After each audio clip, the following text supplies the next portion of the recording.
तर महत्त्वाची बातमी समोर येते। बनावट प्रमाणपत्रांबाबत काय कारवाई होईल असा सवाल आता उपस्थित करण्यात आलेला आहे। न्यायालयाचा जिल्हाधिकाऱ्यांना हा सवाल आपल्याला पाहायला मिळतोय।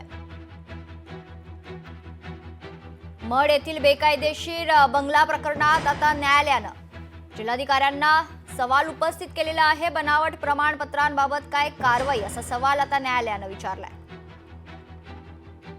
मड येथील बेकायदेशीर खरतर बंगल्याच्या प्रकरणात बनावट प्रमाणपत्रांबाबत काय कारवाई करण्यात आलेली आहे असा सवाल न्यायालयानं जिल्हाधिकाऱ्यांना विचारलेला आहे। मालाड मड परिसरातील बेकायदा बांधकामाच्या प्रकरणात आता नवे वळण आले।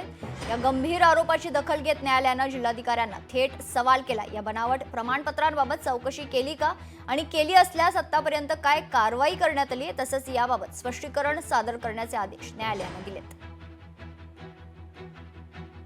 संपूर्ण मड परिसरात किंवा मुंबई शहरात अशा बनावट कागदपत्र करून किती बेकायदेशीर बांधकामं झाली हे शोधण्याचा प्रकार झाला आणि त्याच्यातून मोठ्या प्रमाणात लोकांची घरं तोडण्यात आली। मी इथे पुन्हा माझा मत मांडू इच्छितो।